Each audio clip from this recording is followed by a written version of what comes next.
It's still 10 seconds, actually. Hello. Oh, right. No, there'll be a delay. There's a delay for them. I forgot about the delay. Oh, my gosh. Okay. That's Hello. We are, I swear, prepared. So that is bold of you to say. we changed a lot of things last minute and then got things working. I feel like the sound is good.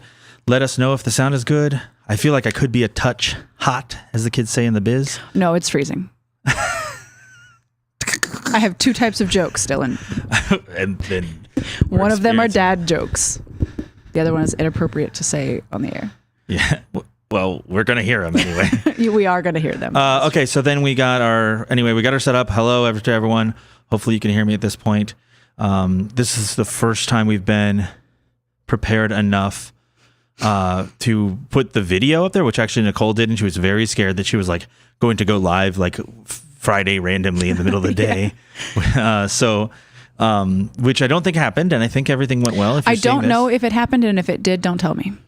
You were a little loud there, but maybe because I didn't set it up with you. Go ahead. I got excited. Okay. Well, we didn't test that. We didn't test that part. We all know that if I can't hear myself, I'm just going to start yelling. Oh, yeah. Well, I could turn your volume of yourself up, and that will turn your actual mouth volume down. Maybe I can't hear myself now. Oh, I couldn't hear myself.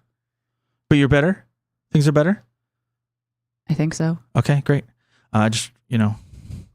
We both know that I wouldn't know anyway. I'm looking at it. It all seems great to me so far. I do feel like, you do have a tendency to get a little bit more excited than I expected. And so you were talking about being sleepy. I was worried you were going to fall asleep during this, which might still happen. Speaking of depressants, let's talk about the drinks for today. I had real food today, so my blood sugar was like, you thought you were going to be awake today. The drinks today are the same as the drinks last week. No, well, the same brand. So what I've got for you, because you liked it last time, was okay. Is this what's wrong? Everything's fine. I got an Apple Watch. And it just an hour ago. I know, and it did something, and I didn't know what it has. It has my blood pressure. Oh, well, monitor that. Keep close tabs on that one. It's definitely going up. Well, we can fix that. So what I've got is Bang Mix, just like last week, because you said you liked it and I was shocked. Bang Mix with 2 X's. Why isn't there a 3rd X? Because then it's Bang Mix. Yeah. Well, it's the triple X version. Hard seltzer, and it is called Purple Kittles flavor. Excuse me? I present this to you. Purple Kittles. If you're new to this whole thing, I guess we've already botched the intro, but we are Dylan and Nicole. Can you botch the intro on your own thing? I can if you interrupt me too many times. And yes, watch me. Dylan and Nicole from Throttle Company here in Columbus, Ohio, and this is our thing. We're calling our show. We're calling Quittin' This Time. is our thing. There has already been a TWSS in the comments already. Oh, so we're just gonna have a bunch of those tonight. I'm not even sure what it was about. Bang Mix? No, it was before that. Well, anyway, it was a delayed one. So we're just hanging out with you. And Ray has a Swiss Miss salted caramel with 2 shots of mild roast from McCall Coffee Roasters Colombian. Okay, very impressive. Don't say all those words. It's just a lot of stuff, and I don't get any. Okay, so please let me get through this intro. And the Quittin' Time. The idea of Quittin' Time is we're hanging out with you at the end of our work week, which is right now 5:00 ish on a Saturday. And we're done for the week, and we have a shop here, vintage motorcycles. People probably get that part. And new Royal Enfields and new Moto Guzzi's. I know Brandon is here with his dog somewhere. Is he still here? I think. So he might have to walk through. So you'll see that, but it's he's working a little bit beyond Quittin' Time, and then we are going to hang out. Maybe answer some questions, do some interaction. If you got questions in the chat, I know Nicole had a couple of questions that were spurred on by Instagram or something. You did a little ask me a question thing on Instagram. We were prepared. Also known as copious amounts of preparation. And then how long does the whole thing last? It lasts until Nicole is finished with her beer. This would be a perfect cue to open it. Oh, yeah, she got it. It's like telepathy or whatever. So I brought 2 things. I don't care which one. I guess because you're drinking a fruity drink, I'll drink this White Claw Black Cherry. You didn't say that was an option. Do you want to switch? This tastes like Skittles. Okay. I think that's probably why it's called Purple Kittles. There's like a Skittles tie-in or whatever. Are you against it or no? for it? I just feel dumb now. Would you rather have this? No. Okay. This is 1,000% sweeter than I would prefer. Yes, but that's what I feel like. Is people drink White Claw and you think it needs more flavor, and then you realize what happens when you put more flavor in. It's too much. The alcohol is from sugar. I have no idea what that even means. Okay, so we are gone. Oh, I am gone. We are closed next week. I'm going to Meekum. You will still be here, and probably not doing a show. We joked about being live from Meekum, but we really don't have the setup for that. We all know that I would not be able to. We don't know how to do it. We don't know how to do it with our hands. I mean, I probably could figure it out, but it wouldn't be at 5:15. It would not be on time. It'd be in the middle of the night when you finally got it working or whatever. Okay, are you ready? And that would be a different kind of audience. Also, I'm stream at midnight. I'm behind on time too. You know, in Vegas, is it behind? However you think about it. If it's 5 o'clock here, it's 2 o'clock there. It's East or you Pacific would be time. in the middle throes of an auction probably at 2 o'clock. Yeah, so I'm going there for the Meekum auction. Last time, kind of people asked about Meekum a little bit, and so feel free if you have questions about that. I think it's great. I learned last time that you apparently have PTSD from the whole experience, and that's why you're not going anymore. I do. It's terrifying. It is the exact environment that Nicole does not thrive in, and that is loud, bright, being the 2 or 3 women in the entire group that don't work there. Yeah, it's not a lot of women, that's for sure. And then also having to be nice to 1,000 strangers in a day. You don't have to be nice to them. There's no rule. You don't work there. Okay, so anyway, that's the idea. That's what I'm doing next week. I've laid it all out. What we should then do now, Nicole, is that you, in your like hours and hours of preparation that you did in previous Endless, infinite amounts. Infinite. That can't. Well, now it sounds like you're making it up. Infinite? Like 5 minutes. In your 5 minutes of prep, what do you got for us? Okay, so I have a couple of announcements. The Litas from Columbus, Dayton, Cleveland, Lexington are going to be at Garage Brewed on February 4th, like all official like. And if you are unfamiliar, I don't know. My hardware and my software, I don't know. If you aren't familiar with Garage Brewed, it is in Cincinnati, and it is a invite-only custom-built motorcycle show, and it's free to go to. It is not free to park.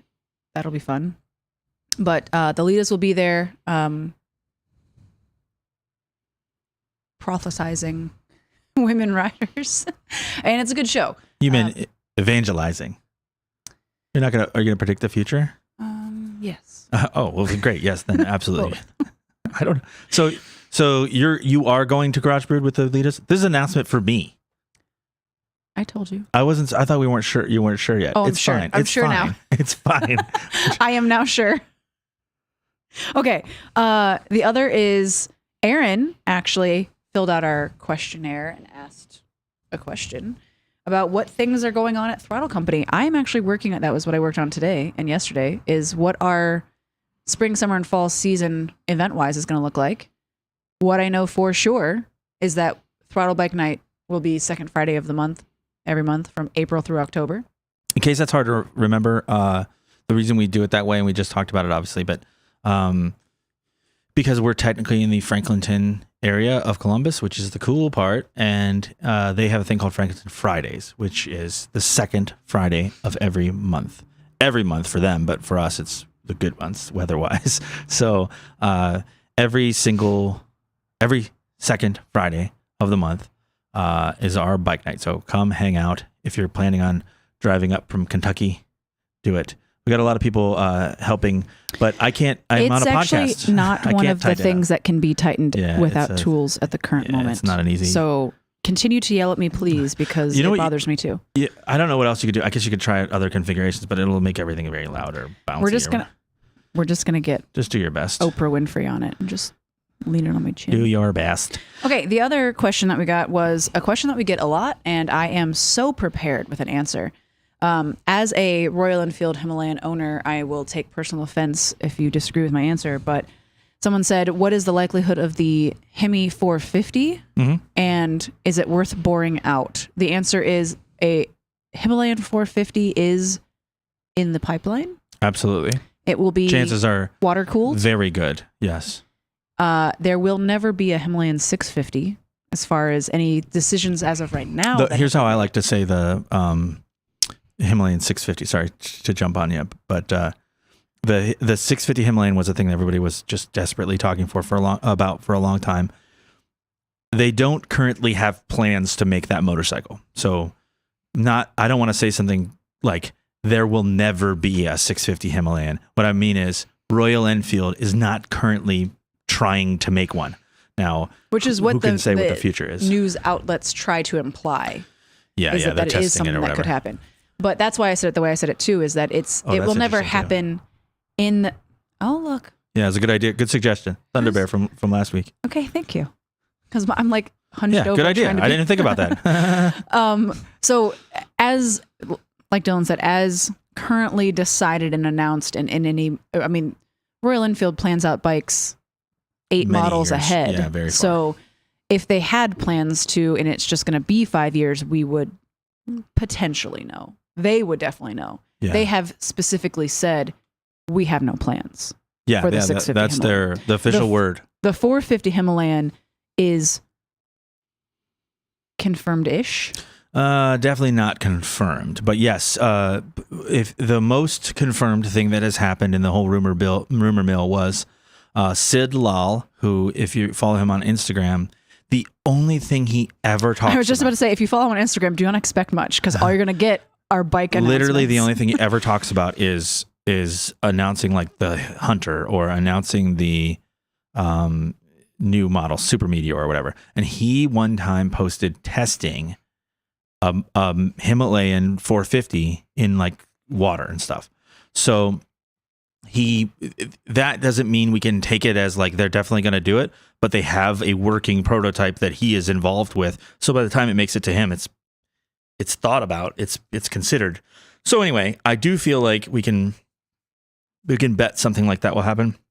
Nothing at random, which is Aaron, had said that, so will the 450 also go on the Scram? Yes. We're talking very far future. And don't forget that North America is delayed from the rest of the world by almost a year. So when I say, yes, we'll see this in the future, we're number 8. Yeah, it's even more in the future for us. But I do think that the plan will be 350 and the 350 family, 450 and the 450 family, and 650 and the 650 family. I think that's the most logical plan that I've seen from Royal Enfield and testing and stuff, is that they'll focus on those 3 engines. So eventually they'll do a 450 water-cooled Himalayan / Scram. And then I've heard Cafe Racer version of that. Like I said, I've heard. And then it's going to be in the future. Thunder Bear, it's an interesting thing. I'm constantly arguing with people online about this. I would love it for it to be more like 6 months, but that has not been true yet. On that same line, we skipped over it. When is the Meteor 650 coming to America? We get it about a year after India. So if you're paying attention to that, we're looking at fall. You're absolutely right. Well, no, even more than that. The Super Meteor was released this week. Remember, that was our announcement last week. So a year would be January. They have said fall. Did you know that Meg test rode the Hunter when she was in India? Oh, wow. That's amazing. Meg is our friend from India and has a GT. That's amazing. I didn't know that. That's very cool. We should have her on as a guest. Yes, I was very jealous when I heard that. So the Hunter 350 needs to come out first before the Super Meteor 650. Maybe that's what I'm confusing with the fall. Yeah. So the Hunter's first. Hunter was the one we talked about this last time, but they said the first quarter, which that couldn't possibly happen, right? That's a month from now. Yeah. So that's unlikely. That'll probably be more like summer. Everything, I don't know if you noticed about this. This is why I keep saying 12 months. Everything just always gets pushed back. So I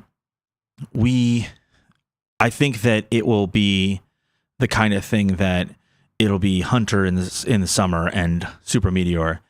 We're lucky to see it in the fall, honestly. And those are two kind of ends of the spectrum when it comes to motorcycles. The Hunter is a pared down 350 Meteor-esque. Well, when it's essentially the 650 GT, like a sporty 350. That's how they're thinking about it. All the engine models is that there's a 350, there's standard riding position, sporty, and cruiser. There's a 650, there's standard riding position, sporty, and cruiser. And then in a 450, they'll eventually flesh that out too. That's what I said about the cafe racer. So think about that they're sort of trying to cover, they're trying to take every engine and make every version, but the 3 versions that I just said, standard, which would be Interceptor / classic, and then the cruiser version, which is Meteor, Super Meteor, and the sporty version, which is GT / Hunter. Which is weird because it doesn't look sporty at all to me. The foot controls are a little bit more further backwards, and the it's more leaned forward. It just looks like a pared down Meteor to me with different foot controls. But Aaron says Nicole doesn't like strangers. Who would have known? Everyone knows. Have you mentioned that a lot? There was. Did you have? I'm losing. We've gotten behind on chat is what I was going to say. Oh, yes. So I've lost a little bit. Was there something else that we didn't specifically need to answer, or that we needed to answer that we didn't? That's how I want to say it. I get a kick out of people on the YouTube comments saying, I'll wait for the shotgun 650. That ain't going to happen. I don't actually think that's true. Shotgun was a prototype. Yeah. A fancy prototype. I was being very basic when I was laying those things out. I was being basic. But I don't think that's going to, I think that the shotgun 650 is not for sure it's not going to happen. I think that actually is likely to happen. So keep an eye out for that. I do think that they will do some version of a solo seat Super Meteor 650 bobber.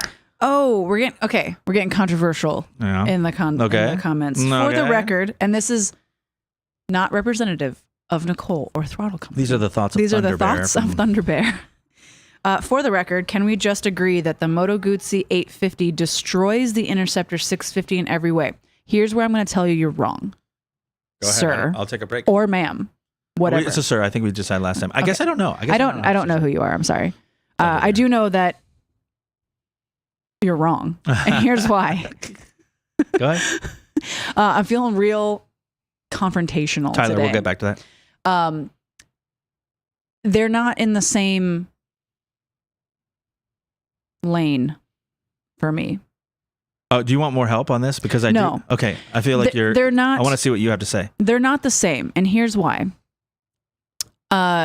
Yes, they are a relatively naked, upright, modern classic, medium CC range. But I feel like Royal Enfield and Moto Guzzi in this particular arena are not. They're competing against each other from the market perspective, but I think from the engineering perspective, they're different. It's a different motorcycle to me. Oh, obviously. The fact that the Interceptor has a slipper clutch, to me, means all the world. So if someone comes in and they say, I'm a new rider and I want to get a motorcycle, even though the CCs aren't that different, I'm still going to push them towards an Interceptor for a lot of reasons that I would not push someone to a Moto Guzzi. Shaft drive, transverse V-twin, all that. There's more power, there's more complication to it. To me, they're not in the same monetary. You mean it's like bracket it's not either. apples to apples? So yes, they're not. Thank you. That was the term I was looking for. They're not apples to apples. So the fact that they are similar in style and close in CC, I can see where they would be compared to each other, but I don't compare them to each other. Yeah, they're different. It's funny to think about. I feel like the 750 V7 is more. Maybe somehow a direct comparison. I don't know. Someone asked me literally this the other day. A customer, you remember Adam, who bought a Himalayan and then modified everything. Everything about it. Yes. I follow him and every single modification he makes to that thing. I think, honestly, sorry, Adam, if you're watching. He's gone crazy. You're just bored. Well, that might be true. So, you don't have a single thing left you could change on that. But I believe that is important. So I'm glad you brought that part up about him modifying. So this guy, Adam, who modified everything about his Himalayan before the Scram was even a thing. He basically made his own Scram. He was asking me the other day, hey, I'm thinking about getting a different bike, a bigger bike. And he's obviously a Royal Enfield fan. He said, should I get an Interceptor or a V7? I thought about it. I thought, man, this is hard to answer because... Did he say what he wanted to do with it? No. But sort of what you're saying about the apples to apples thing. So I thought about it a little bit more and I thought, well, he has modified so much. And I thought 100% Interceptor is for you. And the reason is aftermarket. So he can do the same thing. Yeah, and the cheapness, but I mean the inexpensive nature of the parts. Is that I found out the other day or yesterday that a new engine retail is under $2,000 for a 650. So it's like $1,800 or something like that. Don't tell people that. They're going to come buy engines. They're going to come buy the engine. Well, technically, I will make money off that, so I don't care. But that's what I'm saying is that is fascinating about Royal Enfield. If you want to mix and match parts from the other models, if you want to modify things, they make almost 1 million motorcycles a year. There's people across the world that have modified their bikes in every way possible. The Interceptor is a perfect platform for customization, as you've seen by companies like Back Motorcycles, Revival Cycles. The the mint green Interceptor from Back that Back did is gorgeous. Right, and that's a perfect example. The Back does. It's out of range monetarily. Oh, you mean if they were selling that yes, one? The kit Back sends expensive stuff. But if you were doing that same thing with a Moto Guzzi V7, you first of all have a lot less aftermarket support. The OEM parts are going to be more expensive just by nature. It's just a fact. It's like we're literally talking about one of the largest motorcycle manufacturers in the world and one of the smallest, even though they sort of... And that's 10,000 a year versus 10,000 a month. Motorcycle production. Many more than 10,000 a month. Yes, Royal Enfield makes... I mean, at minimum, if you're gonna dumb it down for those of us who need to understand scale, it's at least Royal Enfield makes at least, if not more, 10,000 motorcycles a month. Moto Guzzi makes that a year. Yes. The numbers are even larger than that. I think it's more like 30,000 a month compared to 10,000 a year or less in Moto Guzzi's case. So if you're doing modifications, if you just want your bike to be 100% stock, that's sort of a totally different thing. Also, I just don't think, and Nicole and I are I think that when you're first starting out, we talked about this a lot. When you're first starting out with motorcycles, you're trying to think, what's the perfect motorcycle? I need to buy this one motorcycle that does everything. It checks all the boxes or as many boxes as possible. And I'm going to take it across country, and I'm going to go to the cafe, and I'm going to go to take a bike night, and it needs to look good, and it needs to do everything. And then this is, I'm sure what you're going to say, but eventually you realize, maybe I want another bike that sort of does those two bikes do the two things. It's not fair to my feelings towards one bike to have an expectation of it, that it be everything to me. You're poly bike curious. So that's exactly it, is that eventually you move from the perfect bike to the perfect stable of bikes, of motorcycles. Bikes available to you, which I understand comes from a place of privilege that I personally have with owning a motorcycle company. But I do feel like even if I only owned 2 bikes personally as an individual who worked at a shop or worked in a regular job, which is gross. I still feel like I would at least have the Himalayan and the Lowrider on both ends of the spectrum. Yeah, which is a good example, right? So you currently, your stable could use some fine tweaking. It will when the 650 Meteor comes out. Yeah, well, and that's why you're so excited about it. I'm just going to sell my Sportster to Meg or Aaron. Yeah, so that is exactly how it goes with the stable, right? Is that you have a Lowrider S, that's your long distance bike, that's your big boy, that's your my can't say BDE out loud bike. Yeah, that's true. I think we could say that. I don't know. But yes, that's the big one. And then the Himalayan is your fun around town, and if you were to go camping, it's just crazy fun bike to ride. Mm-hmm. I know that I'm not as big as the guys that tend to say that they're too big for the Himalayan, but I don't get it. I've laden that bike down and taken it on the freeway and kept up. Mm-hmm. Oh. Does it take me a time to get up to that? Sure. Speed wise, yes. But do I also know how to use the gears so that I'm not lagging behind too far? And I still say the only thing I want from the Scram is that throttle body. That on the Himalayan. Yeah, I don't know if we don't think we've talked about that on this, but basically the Euro 5 Himalayans / Scrams, which Scrams are all Euro 5 because of when they came out.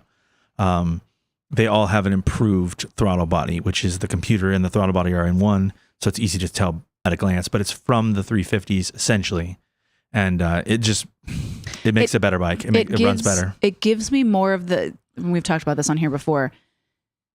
There is no delay on any of the Royal Enfields or any modern motorcycle. However, somehow the Moto Guzzi's with the shaft drive feel like there's a faster response. Mm-hmm. The throttle body on the Scram makes me feel like that is closing the gap on that a little bit more. Yeah, I agree. The Himalayan. But that's why I mean that it would obviously, to wrap the whole thing up, it would be crazy to be like, oh, the Himalayan destroys the Lowrider S, or the Lowrider S is so much better than the.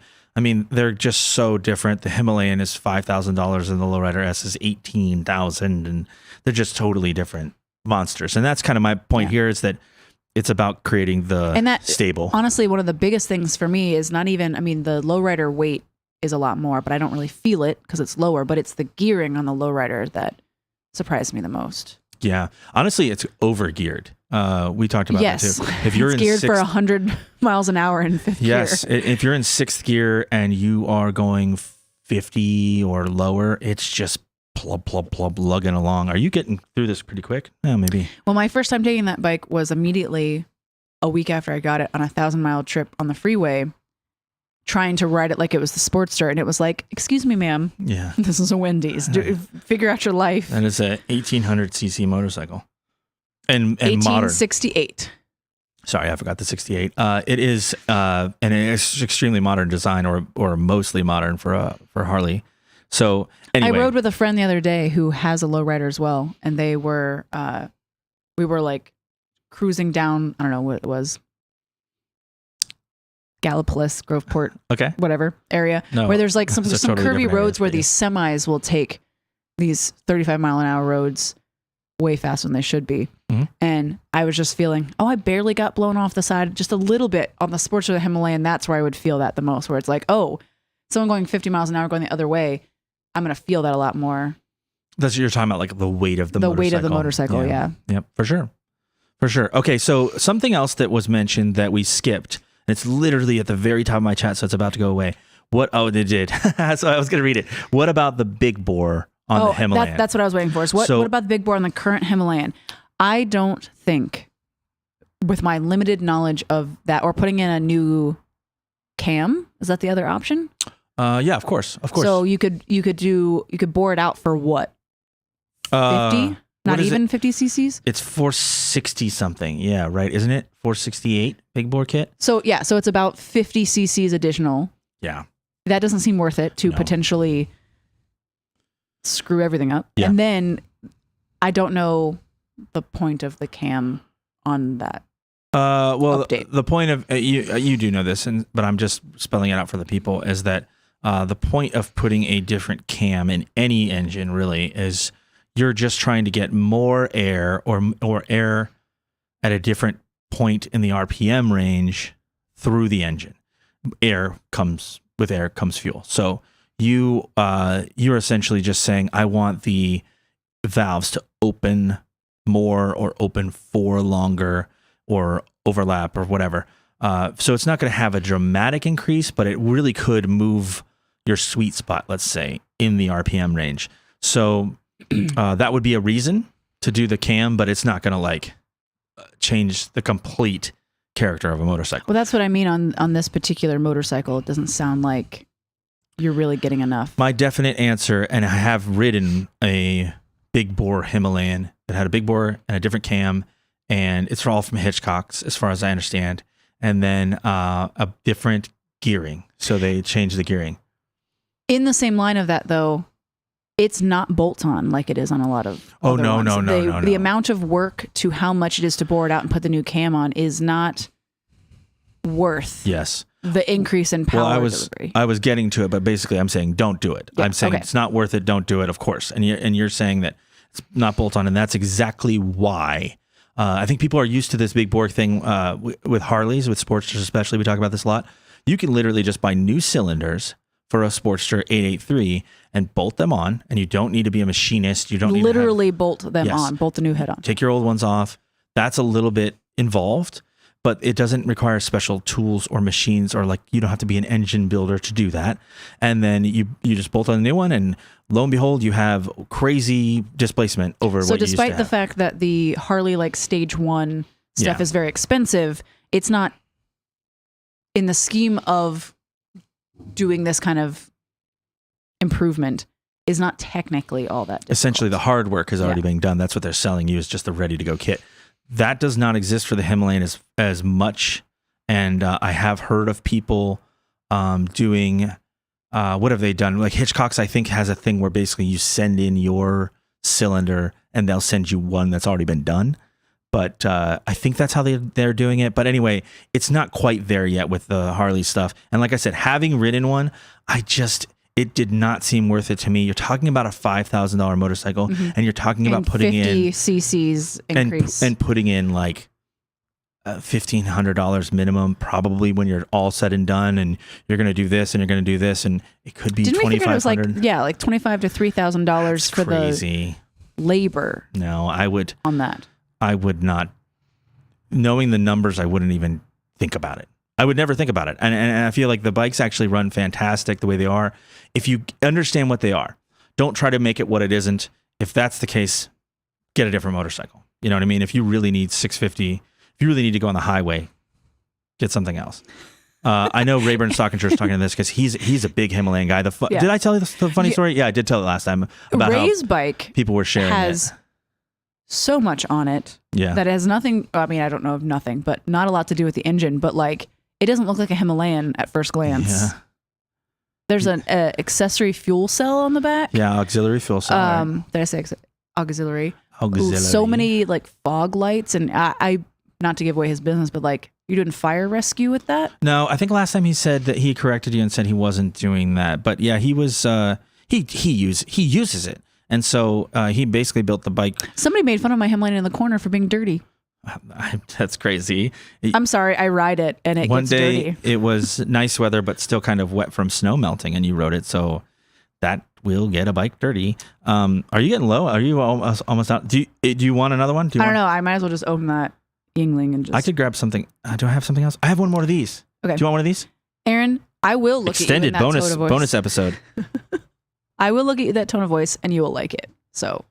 Okay, so if you could just talk amongst yourself. Okay. While he's not here, we're just gonna talk about nothing. Ray says Himalayan is a great 500-mile-a-day bike. I agree with that. A good back road. I wouldn't deadhead it on the freeway for 500 miles a day, but back roads, absolutely. I can only accommodate one motorcycle, unfortunately, space and cost of ownership. That I can appreciate. That's why we were saying that, like, if you have to have one motorcycle or can only have one motorcycle, it is important to try to find one that fits most of what you're looking for. But as Dylan said, I'm a polycurious motorcycle owner. And bike curious, right? Both of those things. Both. Oh, even if it's not bikes. Okay. So, yeah, I mean, that's where you want to kind of take stock of what your main purpose is going to be. And then and this is how I feel about with friends with boats. I don't want to ever own a boat. I want to have friends with boats. So have friends with other motorcycles. I have 3 currently, and I have at least two very soon events where friends will be borrowing one of my bikes because theirs isn't the best for it. Aaron, I will never ride your bike again because my knees and my chest is just not a comfortable riding position on a motorcycle. I will qualify the entire statement. Are you trying to chug your way through chats? Yes. Does the Scram have a more aggressive throttle cam opening? Oh, I don't think so. No. So just the throttle body and the connection. Yeah, the throttle body is a totally different setup, totally different design. The engine is the same. So if that's what he meant by cam, or maybe he means that the throttle. He said cam. Oh, so maybe he's thinking like the when you pull the cable, but no. I mean, it's a totally different setup. So it's a single cable. I guess they're both single cables, but it's just hard to describe how much different it is. Yeah. You just have to ride it. Yeah. I always suggest if someone's deciding between the Himalayan and the Scram is to ride them back to back. There's some obvious aesthetic differences, but the main differences for me are the front wheel size and the throttle body. So the 19 versus 21 makes a huge difference. I would keep the 21 on the Himalayan. You personally like the 21, but yeah. I'm a big Scram fan. The Scram is very nimble with the 19-inch front wheel. But the thing that convinced me to buy the Himalayan in the first place was riding it over gopher holes in the infield of the stadium across the street, and that 21-inch wheel really Definitely. That's essentially why it's on there. Can I pause you for a second? You can try. Beep, boop. What I was going to say that when you were talking about that is I feel like, so right now, currently my only my motorcycle is a Interceptor that is sort of knobbier tires and has a 2-in-1 exhaust. Do you really consider that your only motorcycle? That I own. Am I wrong about that? The Nighthawk and the... Oh yeah, I have other ones, sort of vintagey stuff. But anyway, that's my daily motorcycle. Are we making fun of the fact that I don't own a vintage motorcycle anymore? No. And that it hurts my soul? Not at all. I didn't even think about that. I literally have spent zero time thinking about that. Yeah, the last time we had the guy who has her old original bike. Look, I have in the chat. Surprised myself. First of all, every time I look at the photo of the 400 Super Sport that we sold. Look, Bernadette has my heart. That CB400 Super Sport has my soul. I miss that bike a lot. I had no idea. And nothing has. I knew you missed it. I was so mad at that guy when we delivered that bike that he could tell. He was "Are you okay?" Yeah, man? yeah. You were like, "Sign here, take your money and get out of here." You took my soul bait, Jesus. Okay, so what I was going to say, and I could not pause you, which was that I said try. I have this. Essentially, I consider it a scrambler. It has low exhaust, and that's sort of the only thing missing from the scrambler nature of my main motorcycle, my main squeeze. And but I love the Scram so much that I could see in the whole fleet building exercise going with either the V85 from Moto Guzzi or the V100 for me, if this is me very personally, and then a Scram. So, okay, we're going to back this up for the people who do not know what you just said in the blasphemy you've just spoken. Is that you would have a Scram, and the V85? Yeah, because do you consider the V85 a street bike? No, I know this is funny, and maybe this is controversial for people who own it, but in my mind, for my purposes, I wouldn't take the Scram on anything serious. I think I said, I don't mean the Scram. I mean the V85. Sorry, I almost said that. I do think the Scram. I do think the Scram is fine on light off-roading. That's fine. You consider the V85 more of a street bike? Yes. That's the way I would use it. It's large. It has cruise control. It's so fun to ride, though. Yeah, you want to take it off-road? You want to take it on the dirt? I feel like street-wise, I wouldn't lower anything and be totally fine. If I did take it off-road, I'd have to lower a little. And then you lose ground clearance. It's 505 pounds. It's a big boy. Yeah, so the height of it for off-road for me would be a little limiting if I didn't lower it. So yes, I'd have to probably lower seat, lower forks, maybe not the shock. This has been, sorry to interrupt you, interrupting me, who was interrupting you in the first place. But what I was going to say, so someone says V100, and so that's what I'm thinking is that I would use a V85 for street-based riding, highway, long distance, street. I'm sorry, I have to interrupt you just real quick. Ray was talking about the Himalayan is a fine working tractor as it comes, and I have to fight you on that. People say tractor. Calling it a tractor. Yeah. I learned how to drive stick on an actual tractor, and that informs everything when people say tractor. Like Dennis calls his Sportster a tractor. I know. Do you remember the first time he said that? And I was like, I don't know what you mean by that. And people were like, it's slow and plodding. I'm like, I don't feel like that's how tractors work. Anyway, maybe they don't know how tractors work, or maybe I don't know how tractors work. I know how tractors work. But so that's not how they work. What I want to say about the V100 is that's when I think about the V85, I'm holding out. So I'm trying to make a decision for me personally about, and yes, Justin asked there about, will we have a demo? Yes, absolutely. We're big on test rides and demos, and we have to. We want one, even if it wasn't for test rides, we would have one to take photos of, to go around town and take photos of, and ride ourselves. So I'm trying to decide if a V100 is for me, or if it's the V85. And I think that on paper, the V100 looks very good to me for my purposes because I want it to be more road based. And then if that's the case, adaptive aerodynamics. Maybe. I just like sounding really smart. Yeah. And if that's the case, then I don't need, so if my main bike has 100 horsepower or whatever, 75 is on the V85 and 115 is on the V100, then I could handle a bike with 25 horsepower as my other bike that's around town and twisty roads and slower speeds, more relaxed. and that would be perfect for a Scram. The problem that I feel like is the Interceptor has no problem going on the highway. It's got 6 gears, the horsepower and everything is fine. And so if you I ask wouldn't Meg, need, the GT also has no problem taking and so I freeway. wouldn't need something that necessarily could do both. So that's just in the whole, like I said, fleet building, we'll call it. There was a lot of things that's flew by there. I noticed Justin says, and hi Justin, he said the exhaust on the Super Sport, the 400 Super Sport it's sort of known as one of the best looking exhausts. We don't have the technical prowess at the moment, but I could bring you up a little thing. But it's 4 into 1, and they all sweep gracefully. The bends, it's awesome on those headers are.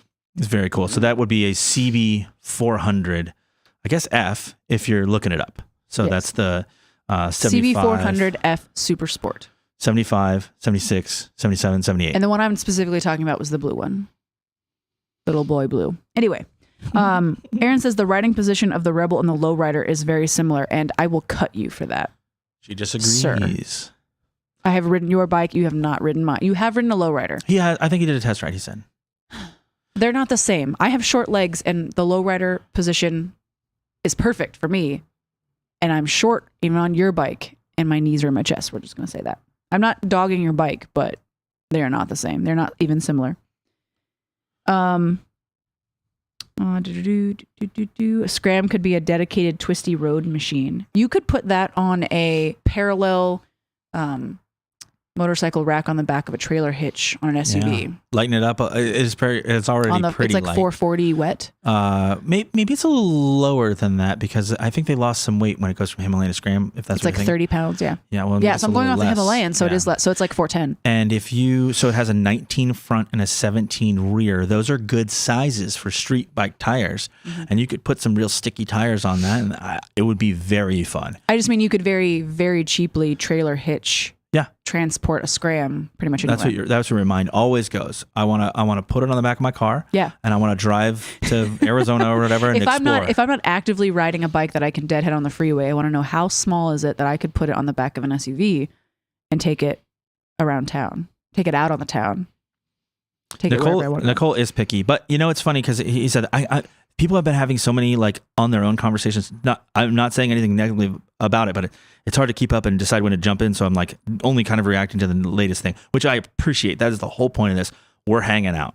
And so he said Nicole is picky. Oh, I'm not picky. I have opinions. That's exactly what I was going to say. That's exactly how I think about it too. And I don't know. I don't want this to be too much of a tangent, but I really like people with opinions. And I feel like picky sounds negative. Yeah, I know. It sounds like impossible to please. Yeah, no, it's when not you that. like something, you really like it, and it's obvious, and you let people know. And I let people know. If I like it, I like it. If I don't like it, I'm also going to tell you. Speaking of today was a perfect example. This is a perfect summary of Nicole regarding opinions. Is today someone? Am I gonna? I don't know what you're gonna say. It'll be fine. It'll be fine. I would never just serve you up to the wolves. Yeah. The next white call is for you if you wanted to. Speaking of, this is a bonus round. I don't know if we've done 2 drinks in one thing. It is only I'm breaking my own promise, o'clock. but you went a little quick on that one because it's so tasty. Well, because this doesn't taste like an alcohol. Yes, it does not taste like I'm going to be having a driving home. Oh, you'll be fine. We could always hang out and we'll do some silly social media. It's like, what's happening with their social media on Saturday evening? Anyway, so what I was going to say was somebody was in here talking about different bikes that they were looking at, and they were choosing between a Moto Guzzi V7, I'm not sure which one, and the Ducati Scrambler. That makes sense. I'm following along with you. And then the third one was a Honda NC 700X or whatever. I don't know the Honda stuff. The current is it Honda NC stuff. or XT 700? I think it's NC. Anyway, we looked it up on the computer and I was like, oh, let's just ask Nicole. I was a little bombarded by Let's just ask Nicole what she thinks. I'm glad he wasn't in earshot. She took the shortest possible look at it and said, I'm not going to swear because we're keeping it. So far we have. Are we supposed to? We've had a good streak. You didn't vanilla? say BDE earlier or whatever. Well, anyway, she said, "Go F yourself," That was her. Hey, Nicole, How dare you ask me my opinion on this? What's your review of the looks of this motorcycle? Go F yourself, and just walked away. And why is that? What is it that you always get from me when you ask me an opinion? I get it. I get an the honest freaking answer. But that's why I said it. That's what I appreciate about you. That's one of the things I appreciate about you the most. And I like working with people who think that way, where I know where you stand. I don't have to agree with you. That's the whole point. I'm not going to be an asshole about it. I'm not going to be mean about it. But we're not swearing. We were doing so good. I can't say asshole. I can't have now said you're just asshole a third time. That's what I tell. It turns out actually you can. That's what I was telling a friend recently, that like, do not ask me if I like your haircut if you don't want to know if I like your haircut. Yeah, well, I won't be mean about it, but I'll be honest. Not about like unnecessarily mean. No, I won't. Well, but here's the thing, and I'm not tooting our own horn or whatever, but we did have a meeting with these Moto Guzzi guys, and they were very appreciative of our efforts and our marketing and our whole vibe, which obviously if you're here, you probably appreciate that about us as well. And part of how we got here with our style of Throttle Company, I'm trying to say this as non-arrogant as possible, because I appreciate the hell ass damn out of all of our I thought we were celebrating. Yeah, there you go. Now you're getting it. Now you're getting it. Anyway, of all of our people who have followed along with us, etc., and our fans and the people who are here and all that stuff. I don't even know what else to call you. Our community. And so I do appreciate that, but part of why we got here with the style and the coolness or whatever of whatever we have going on is because of Nicole's opinions. So if she doesn't like it, it doesn't happen, and that's why our photos look good and things like that, and our videos. I don't know if this video could be off the rails, but my point there is that the style that we have is in part because of your contribution to the editing of that whole thing. Well, and I know it might come as a surprise to the people who know me in person. They're like, this. Look, I can style everything else but myself, so. Look fantastic. Black on black. That's your thing. It is black on black on black. Okay, so let's power through some questions or some chat stuff, because I'm seeing a lot and I'm just having to let a lot of it I go. liked Thunderbear's question about the classic. What's your favorite color of classic? Of classic. My stock answer is chrome red, but I feel like you're going to say halcyon green. Halcyon green. Sorry to answer for you, but halcyon green. At one point in time, it's a sleeper color. Okay, look, the chrome is flashy up front. The halcyon green is how I like to view myself, is that little plain Jane, get her out in the sun, sparkles. Your audio was like flawless when you said that too. It's like, flawless. Sparkles. So yes, I agree. Just a little glitter. You're never going to know it. You and I have gone back and forth on those two choices exactly. Is red chrome is classic. It's gorgeous. It's a Royal Enfield classic, although vintage. I'm not saying it's not a good look. No, definitely. What I'm saying is you can see it coming. Yeah, of course. It is in your face, out loud. The halcyon green has some very cool, and we got a new one in just 2 days ago, Wednesday, right? Mm-hmm. And put it in the sun, and that metal flake in the paint is awesome. I just love that you have to work for it just a little bit. Yeah. Not everybody gets to see it. Gotta maintain there's a little sparkle in there. Gotta maintain little man glitter. I don't think it needs gendered. It's for anyone. It's metal flake. Speaking of, a lot of people mentioned that hopefully this doesn't hurt anyone's feelings or make you think about things. Don't think about things this way. And this is kind of my point here, is that sometimes people come in and say the halcyon gray is a feminine color, and I think they're out of their minds. I think it's a classic color. It looks like a classic car. Yes, that is what I think is a little bit hard for people who aren't into vintagey things in general, is that they think it's kind of a baby dusty blue, which I could see where you would interpret that as a feminine color. Yeah. However, historically, that's a 50s car. Go look at a lot of the cars, automotive stuff from that era is light pink, kind of the Pepto-Bismol or lighter pink was a totally normal color for a car, and the light blues and very light greens, those kind of pastel-y colors, think about like the fridges and things that we think about from that era. I don't think people saw those and thought, this man can't ride this or drive this. And I think that's a ridiculous notion. You motorcycle, this is the thing that we should celebrate about motorcycling, and we should take to heart, is that motorcycling is a singular activity. So we're all joining together and talking about things as a community, but your motorcycle should make you happy. And that's it. That's probably the end of the list. Yes. And new riders come in all the time and they're like, I want to get XYZ bike because it looks cool. And while I do think that is definitely a factor, I do think that you should get a bike that fits you, that's the right size for you, that you can afford, that you'll actually ride. But the actual ride part is that you'll actually go out to the garage and say, I want to be seen on that. The look back. You've talked about that too. Yes. Because looking back. I am the kind of person, and my friends know this for sure, when we are getting off bikes and walking away, I will trip over myself looking back at my bike. Just say, 1 second. So I'm sorry. I'll catch up with y'all. It's good looking, and you always, she's looking good. Looking good. Okay, so can I have you do me a favor and kind of try to power through the things? Yes. Okay. So I don't know who Dennis Ball is, and sorry if my opinion is my opinion, and I make no apologies for it. We found him. Someone always comes out of the woodwork when I've said something offensive. I know. It's always like, actually, that was my mom you were speaking of. And I would say it to her face. Okay, so specifically, Nicole says, Dennis, she said, and I quote, "Go F yourself." That was what she said. Way to bring it right back around. Okay, so put me under the bus. But my point is that he said can't always ride the CBX or the turbo. Look, the CBX. Can we talk about that for a moment? Because you need to ride that all the time just to make sure that you keep it in working order. Because if you want to drop the engine to do all 6 of those carbs, you can go right ahead. Nicole helped me the first time we bought a CBX at an auction, and it hadn't run in a while. And it's actually our very first episode of In the Loop, which is a series I do. I'm assuming people know about this, but I ride a bike around our test ride. And that was our very first one, this motorcycle we're talking about. But when we got it, it hadn't run in a while. It had kind of old gas. Looked this great. Is common. Yes, but the outside looked good, so I knew it was a good investment, let's say. And you and I were in the garage. Cut to a couple months later, we're in the garage, and this is before we had the shop. Mm-hmm.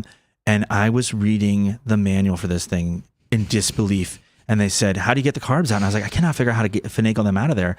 And it was drop the engine, just drop the engine. That is not a sentence that you usually say it's with insane. A motorcycle. It's a crazy, and it's just the carbs. It's a common maintenance thing to do is to clean the carbs. There are 6 of them. And there's 6, of course. It's essentially a CB750 dual overhead cam with 2 extra cylinders.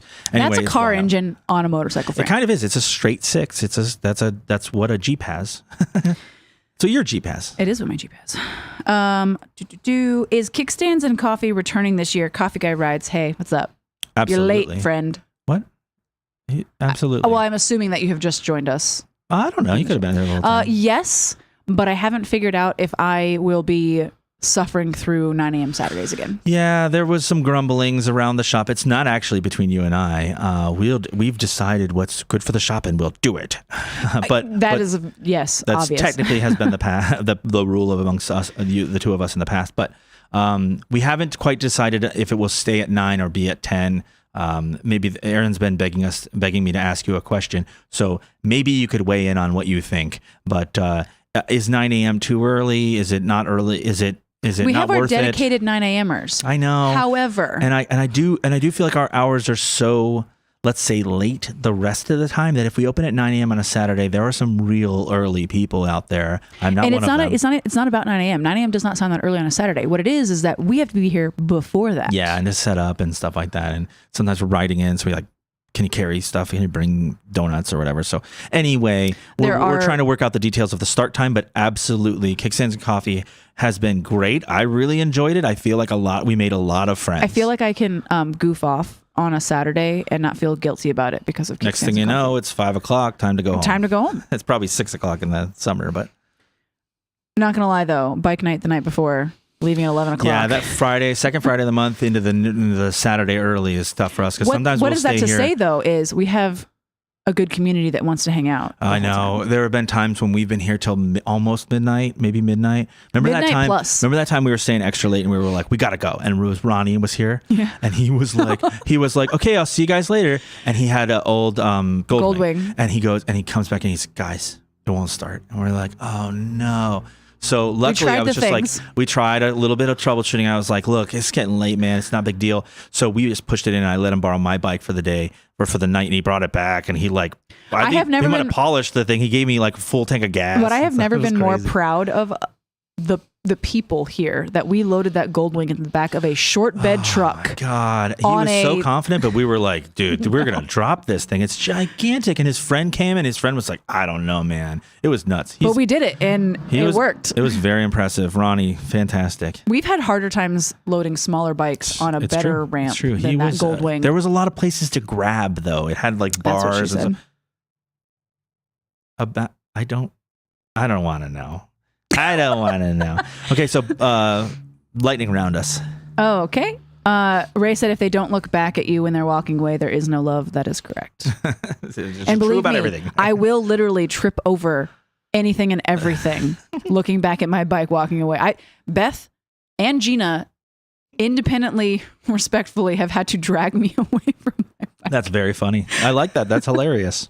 See, like I said, Nicole may be picky as it's been worded, but I'm dedicated and loving. When she finds what she likes, there you go. So, okay, what's next? Nothing like sinking 6 carbs. My favorite thing when we have customers that say all it needs is the carbs synced. Yeah, whatever. You're gonna get me started on that one. You were trying to do it, weren't you? Yeah. That's one of my pet peeves. That isn't all your bike needs. I'm sorry. People heard somewhere along the way. There's so many things like this in motorcycling. I'm not gonna go too far off it. I'm not gonna take your bait. But it's that's also what you said. That doesn't make any sense. Anyway, so that's the thing that somewhere along the people just heard the term like sinking the carbs or whatever. Carbs need synced. And they just feel like, well, it doesn't run. That's what it needs. And it's just like, oh, you don't even know what you're saying. The carb syncing is like the final little fine-tuning. Tweak after you've done a complete carb rebuild. Yeah, it's not the same thing. But yes, syncing 6 carbs is horrible. And Justin knows that. He's got a vintage Honda CB500. Favorite vintage bike. Despite the fact, is it 500? The 500, 550, which to me, they're the same. They're the same. So I am going to say, while I love Bernadette and the 400 Super Sport has my soul, one has my heart, one has my soul. If I were to be practical and just get one about loving a good vintage bike, it's a 500, 550. You know, I like that. That's one of my favorites. I always say that. Yeah. Because I'm going to be very controversial here. I hate the 750. Yeah. The remote oil, and it just always sounds like there's something wrong. They're heavy, clacky, very clacky, very, very. I'm not saying I agree, but they are in fact clacky. I don't think this is funny because I feel like you could say you hate CB750s. I don't actually hate CB750s. I think they look great, but they're just a bigger 500, 550. So why not just have the one that loves me back? I agree. I want the thing that loves me back. I agree, and I've always said that sort of the increased weight is not worth the little increase in power or whatever. It's so heavy. That's a perfect way to say it. And it feels the weight is much higher up, and that's harder to maneuver. With short legs, yes. And the first motorcycle I went on the freeway and went over 70 miles an hour on was a 500 vintage bike against my will. Oh. But I remember yelling into someone's ear saying, I'm going 90 miles an hour. Those were good times. Nicole's first, what she's talking about is her first like big group ride. Like they had hundreds of people. Yes, hundreds of people. We did the Ride for the Rhinos, which is put on by Iron Pony, or at least starts at Iron Pony here in Columbus, and it's like an hour away ride, and they just like, okay, we're taking this turn directly onto the highway, and I didn't know that ahead of time. Yeah, we didn't know the route. It was not a big deal. That's kind of why you took that bike, though. Remember, you wanted a bike that could go faster, could keep up. Yeah, because at the time I only had Bernadette, so going from a 360 that I had taken on, I think I had taken her on the freeway at that point. Yeah. Yes, from here to like Circleville for the mini kart race.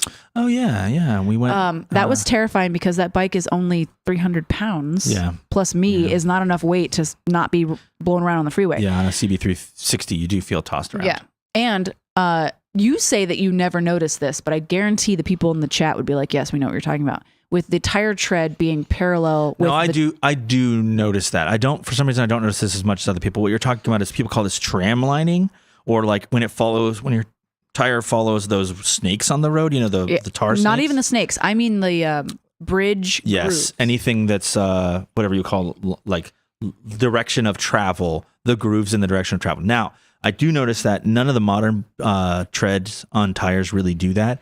But anything that like, there's this old tire called Avon Speedmaster, which is just like straight around, and your tires were like this too. Yeah. They weren't those brand, but they were like this, and those will just get caught right in one of those grooves, and just pull you around. Yeah. My thing is when I ride so many different motorcycles, I kind of just feel like a little looser, and like if it wants to wander, I'm not fighting it. So maybe that's, I think, why I don't notice this as much as the average person tends to. I don't feel it at all on the lowrider. On a big bike. Yeah. And the tires on that are the Michelin Scorchers, and they're very I have a good. Dunlop on the back now. Oh, you said lowrider. Yeah. But those are the stock tires on the lowrider. No, I had that flat tire, and I have a Dunlop from when I broke down in Pennsylvania. You're confusing your two bikes.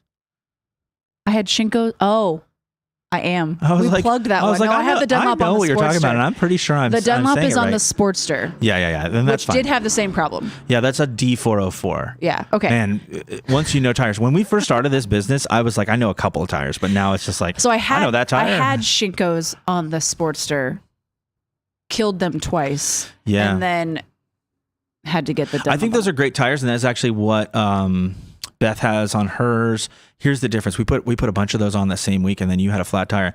We're convinced that if you put Shinko 777s on a bigger bike and you put a tube in there, that it will get too hot. And you ride it the way I ride it. You run 90 miles an hour in the 90-degree sun, and then it will destroy that tube. And So I know both because times- we did three of them. Remember, we did it Yes. to ourselves once. So the two bookends of that time that it happened, the first time I sheared off the valve stem, the middle time, I'm not sure what happened. Because You it and me? happened, yes, it happened less than 50 It wasn't miles. quite hot. No, it wasn't very hot. It that was less day. than 50 miles, and the valve stem did not shear off. But the third time, it was hot, and the valve stem sheared off. Yeah, that's a weird one. So anyway, I would be aware of that. But if you have tubeless tires, which cast The wheels, lowrider has now, and I have a plug in that one. then nobody cares. You're right. You did get a flat tire on that, but we didn't change the tire. It's still Michelin Scorchers. We plugged it. Oh my gosh, you have had some tire sagas. I have had some You need to riding. get a tire tattoo. Maybe that's something. A flat tire tattoo, and then you're like, then we'll get that one out of the way. I don't know. I don't want to give you ideas. Your ideas for tattoos are so good. Thank you. You're welcome. I really have always thought that. I wasn't trying to be placating. Okay. Winter sucks. I miss the longer days. Look, Thunderbird, I don't know where you're from or where you live. We rode Tuesday. We rode the other day. Tuesday was 60 here. I don't rode- remember where he said he's from. East Coast? But Steph messaged me on Tuesday and was like, "Hey, do It's you want to 60. ride? It's gonna be warm." And so what is it? Get in, bestie. It's 60. Something like that. Get in, loser. I was gonna say it's not as nice as that. It's get in, but we both have our own lowrider. Sorry, I'm in. Get in means your own bike. Your own bike. Get on your own hog and let's go. But it was a little windy. Literally windy. I mean, like the cold front was coming in, weather but it was was still changing. 60 degrees out. And I'm really glad we got out, except I had to dismantle my bike 90% of the way to jump it because dead battery's the real killer of winter, huh? And we're on the side of the road, and Steph's like, Did you just take your bike apart? Yes, Well, I did. Just take it apart. I'm something of a mechanic. Okay, go ahead. Lightning round us. Suzuki TU 250X on a highway or a faster 2A road that have big rig trucks. I'm hearing it. I'm getting it. That have big rig trucks. I am can a go good. on. Oh, you're reader. right. That is kind of awkward. It's a light bike and gets blown around easily. Yeah, that's how it goes. A really light bike on the highway. That's why I will never own a Grom. Sorry, Sarah. Look, Yeah. I am not a heavy enough person. Those tires are not big enough. Oh, and sorry, Ryan, because you're a and Grom. Brandon. Getting up to 50 miles an hour is a second part-time job. I was trying to break the law riding Ryan's bike, and I couldn't. There would be an officer like, "Ma'am, I like your style. ma'am, you're a little slow for this neighborhood." I was floored. I was trying. I was full throttling, which is what everyone thinks our company's name is. I was full throttling that bike, there was a granny on the sidewalk, just like hollowing her way a little bit faster. Opinions. We talked about I do them. have them. Okay. Okay. My first group ride was led by Danny Eslick, police escort to the highway, and they cut us loose, then triple digits. That's scary. I'm I'm not going to say who said that because I'm not trying to get him in trouble. Yeah, it's the confidentiality. Aaron would totally own a Grom. You would, friend. You need and I can two say bikes. this because you are my friend. You have a terrible taste in bikes. Oh no, he was looking at a lowrider S. He likes the V85. Yes. And, okay, so Aaron mentioned in the Weirdos Assemble podcast that, first of all, I got jumped on because I have a lowrider versus lowrider ST, and I do not want the ST. Yours is technically a lowrider S. There is a lowrider. Don't forget that. But you're so making the I have the distinction. lowrider S, the distinction. Oh, Harley and their names.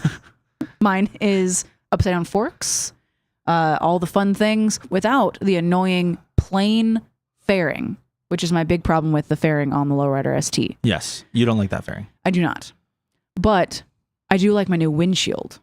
So I have the Memphis Shades right, yeah. Road Warrior. You've changed it. You've rebranded it. No, that's what it's called. You just now emphasized Worrier, but it is the Warrior. Warrior. It's the Warrior. You're the Worrier. Yes. Got it. We're on it. Oh, good idea to have retracted your statement. We're not trying to get anyone in trouble from illegalities. Okay, keep going. Ben Lizer. I'm sorry. Aaron, I will fight you too. We've talked about this. You're in my weight class. Anyway, she's tough. She did wrestling. I would not mess with her. She tell you this. I call her the pit bull all the time. She's got those little fists. I don't know if you've ever been punched by a little fist. That's what she said? It's very. That is 100% what she said. It's very pinpointy and it's effective. It's focused. So I concentrate the power. Yeah, do not attempt. Would not recommend. We were measuring this today because we just bought on a new glove company. Wow, very exciting. That's all I'm going to mention. But you were measuring your hand, and you're like, "That is also what I'm she too said. small." I don't know if that is, but my hand is too small for the extra small. Is what you I do said. have tiny hands, but They're small but effective. Very funny. Okay, the next lightning round. This is the longest lightning round. I ain't afraid to lose. You know what? Well, that's good. That's a good attitude to have. Thunderbear said I'm in Lowell, Massachusetts, near the New Hampshire border. My bike is winter. Is that what I thought? Yeah, that's northeast. Yeah. Okay. Okay. I'm going to give you some credit because you are in Massachusetts. I have a couple of friends in Massachusetts, and I have a friend in New Jersey, New York area. Wintry there, and she said she had to winterize her bike, and I was like, I feel so bad for you. It's tough.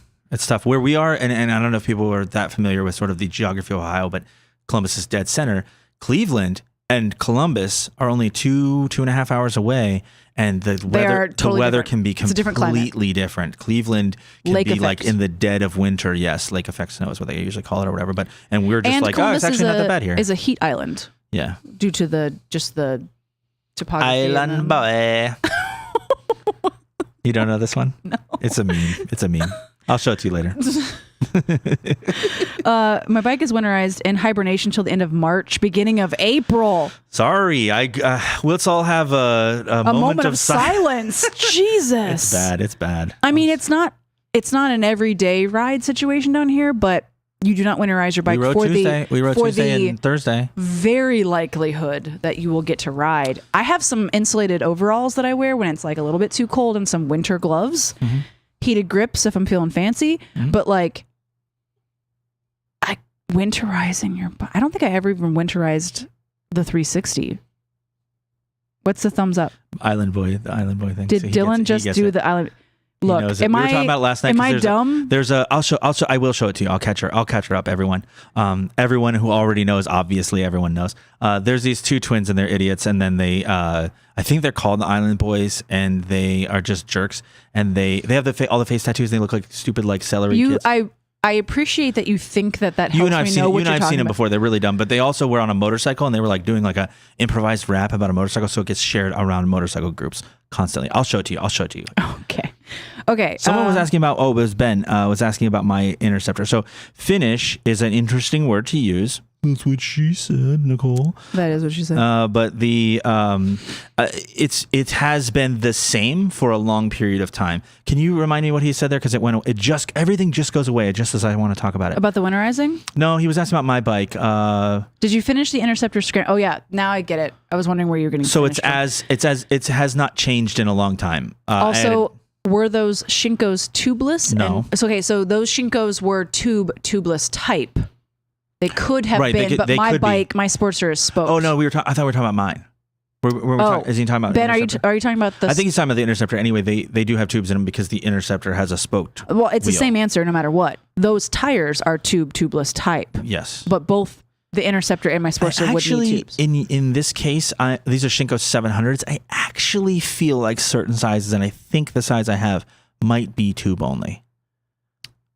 You have to look that up. Oh. It's tough on everyone. You definitely don't want to put a tube type tire on a tubeless. He said, wheel. Does Throttle Company install tubeless tire conversions? No, we haven't done that. I don't know how reliable they are. I think when I looked at it the last time that someone was seriously considering it, that it is not financially in your best interest to go that route.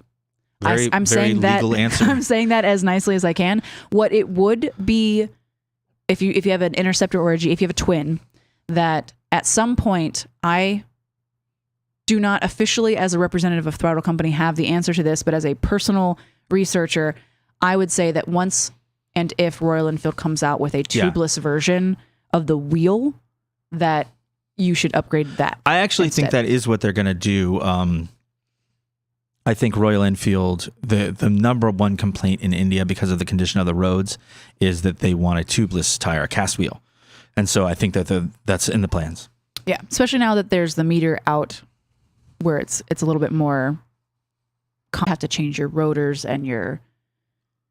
Justin, who is a mechanic and a good one, as far as I know, I guess you never fixed something for me specifically, but I respect your mechanical abilities. He says the tubeless conversions are not reliable, and he's never seen one that didn't leak. So when I say that I spec'd out a change on a twin, I don't even mean in the vintage sense of changing a spoked wheel to a tubeless conversion. I mean switching out the spoked wheel. Buying new wheels. Yes. Oh, that's very expensive. That was the only reliable option that I could find. Yeah, that's true. That's probably true. We're talking about a bike that costs $6,000 and you're spending $1,500 to $2,000 just to do that. And that's crazy. I feel like could have.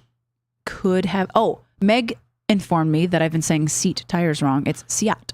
Yeah, so I've heard Seat, but actually the guys in Milwaukee, which is the headquarters from Royal Enfield, said Keat or Kiat. She very specifically, with a hard C. She very specifically said it's a very common brand. Yeah, and it is big. Seat. Seat.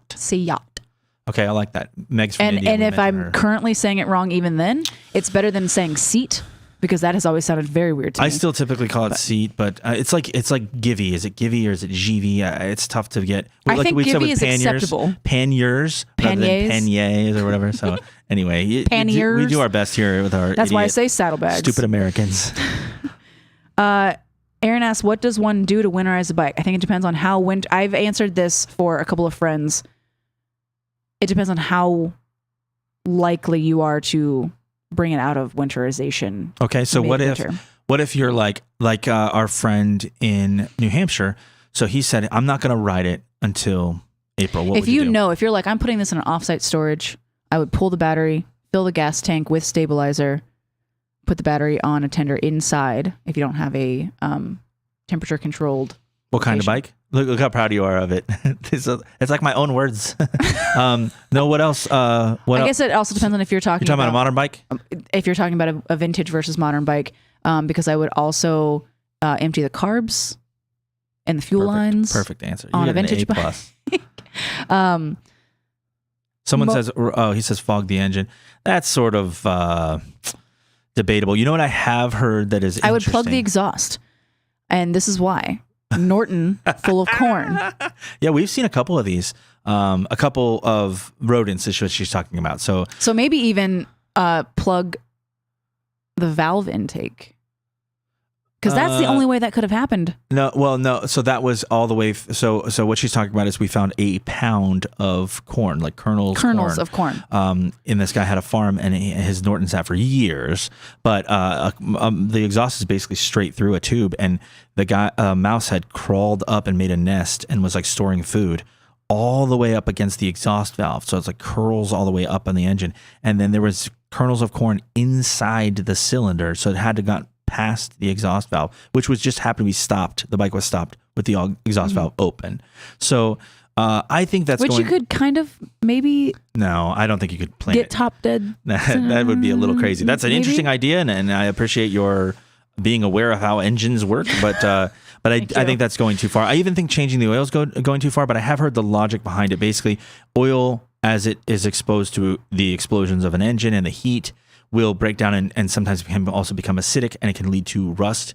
So if you were to the logic behind, I'm not saying do it, but the logic behind changing the oil first before winter, like why would I change the oil and then just have it sit, is because now you have fresh oil in there. So that's what I said to the particular friends that I was helping. Did I say acidic? What? He said acidic, or did I just rambled off a bunch of stuff. I honestly thought he was maybe correcting me. knew the answer, so I wasn't 100% listening to the words. Yes, acidic is correct. It becomes acidic. But that was part of the question I asked the people I was advising as to whether or not you think you're going to ride it or not. Because if you start it once and you let it sit, what's the point? What's right? the point? Yeah. So you and I don't do this. And the reason is because once every 2 weeks, it's 60 degrees and we can ride, or it's cold but dry enough that we just get the itch and have to go. And so if you're going to ride it, the thing that I don't like people doing, and this is such a big topic, I guess, but you answered it very well. The other thing is don't just start your bike in the garage, or don't just start your bike and let it sit for 10 minutes. What happens there is, because of combustion, it just basically puts Yes, it puts a bunch of condensation. I just like saying that. It puts a bunch of moisture and condensation into the exhaust. and then it'll rust out your exhaust. So people are sort of famous for doing that for a long time. They're like, no, I go out and start it for 5 minutes at a time. That didn't make sense to people. That did not make sense to the people I was talking to, and I had to explain to them that the condensation happens pretty early in the warming up process, and that you literally have to burn it off. Let's think about heat it up to evaporate. Yeah, let's think about it. I mean, if you just, it's the same thing as if you just put like a pot of water when you put a lid on it, and the water droplets start on the other side of the lid. You just have a chamber of air, and you're going to heat it up by the exhaust, and so it has moisture in the air, and it's going to create condensation, and then it's just going to sit on your exhaust. Especially if you have like a bend or like a low point in your exhaust design, it'll just sit right at that point and just rust out. If you know old Hondas, they're sort of all done that way, and it's because the water just collects at that lowest point and it just creates a hole. It'll eventually rust out, and you can't see it because the outside looks fine. You don't know you're doing it. You think you're doing a good thing, so don't do that. It does more harm than good. I love Coffee Guy Rides. I rode to the first Kicksands and Coffee in April last year in 24-degree weather. It did get warmer, but I'm over an hour away. We appreciate you. Yeah, I couldn't believe you did it. Phoenix from I don't know if opposite directions. Was Phoenix She's here? come on days where I was like, I know how far you just rode to get here, and it was cold. It was cold for me this morning. Yeah. You definitely started at least an hour or two before me. She's coming from Kentucky, but yeah, that's one of the things that people are like, you ride pretty much year round. I'm like, yeah, but I'm not like commuting at 6 a.m. when it's 25 degrees outside. Yeah. Although my 32-degree commute is probably the coldest that I've ridden, and that was before I had all your gear. Yeah, good gear to be warm. You have a video. Is that what you meant? That 33. You did like a 32-degree. It was your first like real. So I've ridden in while it's snowing. Plenty, because it doesn't have to, I mean, it's 32 degrees to snow, but there's not snow on the ground. Yeah. And so the wind isn't as cold, but people don't factor in the wind chill. Yeah. If you go fast, it gets very cold. Okay. Keep going. Run the carbs dry. That's what I was saying, is that I would run the carbs dry and the fuel line dry. And or if they have a little drain that's easy to do, sure. But what I would, the best possible thing I would think is go get gas, because she had mentioned that too. Top off your tank so that you're not sitting there with like a low level and then airspace, which will rust. Top off your tank if you have a vintage bike. When you're driving into your house for the last time you're putting it in your garage or wherever you're putting it, you probably know this about your bike, how long ago with the fuel off or something, but like down the street or something, turn off the fuel if it's easy to do. On some of these like vintage Hondas is the one I'm thinking of. You can go like a mile with the fuel turned off, just what's in the carbs. So turn that off. I just like saying the phrase, how much fuel you got in your bowls. You're crazy. So then you pull into your driveway or whatever, let it kind of just run until it runs out of fuel. There you go. Now we know our carbs are empty. And that's perfect, because the little passageways are not going to do well with fuel sitting in there. And then especially if you have modern fuel with ethanol in it, that would be the worst case I'd like to scenario. point out that the ring light is working perfectly. It is working great. We had some bad lighting and we were talking about it and I was like, I said I have a ring light, but it's your ring light, but I had it over there. It is. It's making light. Are you making light of this I don't know why, situation? but saying it's not my ring light. It's not my ring light. I don't want to take credit. I don't know that people know why I would have a ring light. You're a photographer.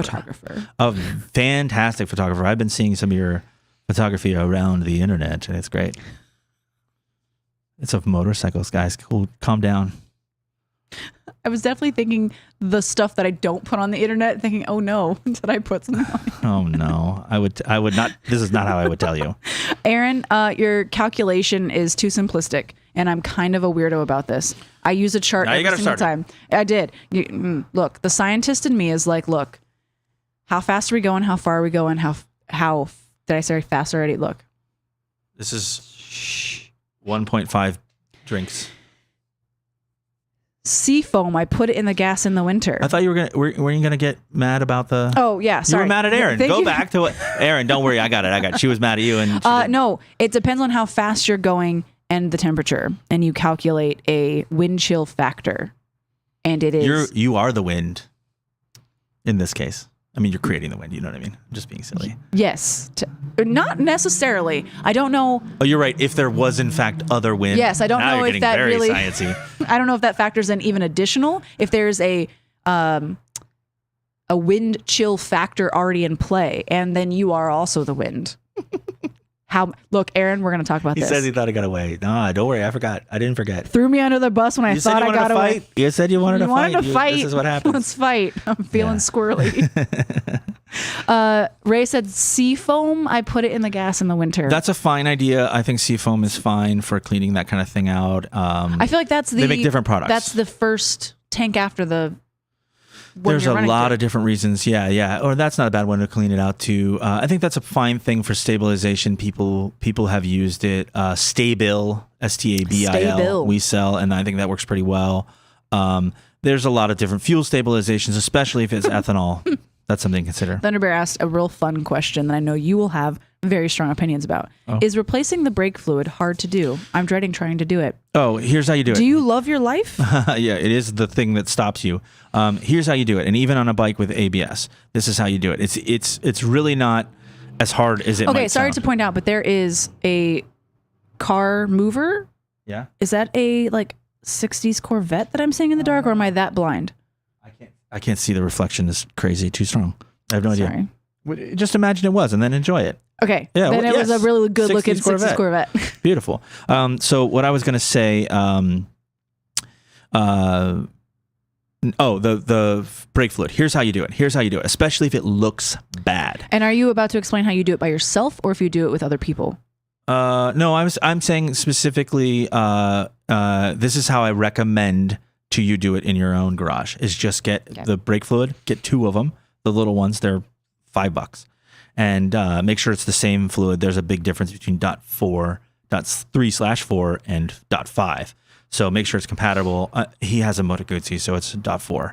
And so get that brake fluid, and then just literally, especially if it's old and gross and looks like black, you just get a tube. And smells disgusting. Yeah, well, that's true.